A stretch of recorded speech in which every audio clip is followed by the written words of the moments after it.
L'urbanisation s'intensifie à partir de la fin du 19e siècle.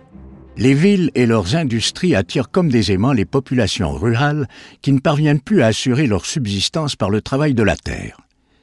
Des émigrants de partout, anxieux de s'y refaire une vie, affluent vers le Canada.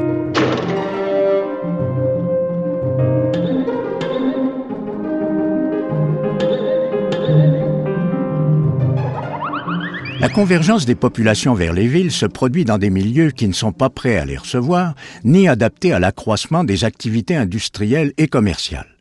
Il s'ensuit une dégradation des lieux et des conditions de vie, caractérisée par un taux de mortalité élevé. Les populations s'entassent dans des logements insalubres et dans des quartiers pollués par les industries. À cela s'ajoutent des problèmes de santé provoqués par la piètre qualité de l'eau et du lait consommé et l'éclosion d'épidémies. Nombreux sont les témoignages qui, comme le célèbre rapport d'enquête du réformiste montréalais Sir H.B. Ames, The City Below the Hill, dépeignent en des termes dramatiques cette dégradation des milieux urbains et les dangers réels ou imaginés qui leur sont associés. Le ton alarmiste, tout comme les images apocalyptiques employées pour décrire Montréal et les conditions d'existence difficiles, attestent de l'ampleur des changements provoqués par l'avènement d'une société urbaine et industrielle. La critique impitoyable des observateurs de l'époque vise aussi à faire pression sur les autorités municipales pour qu'elles assainissent les quartiers populaires autant que les modes de vie de leurs habitants.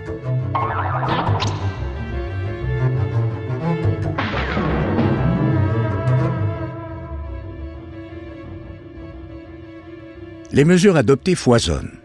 Elles sont dirigées vers l'organisation de voies de communication et de transport public, l'aménagement de systèmes d'approvisionnement en eau potable et d'évacuation des eaux usées, l'adoption de nouvelles normes de construction, l'amélioration des conditions sanitaires et l'introduction de la vaccination.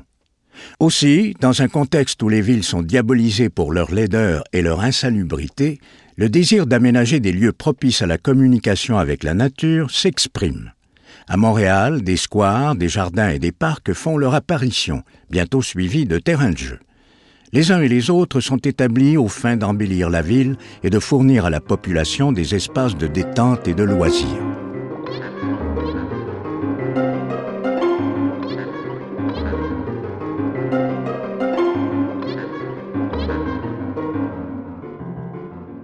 L'adaptation au mode de vie urbain n'est pas facile pour les nouveaux citadins de l'époque. Toutefois, ils bénéficient des nombreuses transformations apportées au cadre urbain sur le plan des infrastructures et des services publics. Celles-ci modifient substantiellement l'apparence et l'organisation des villes canadiennes.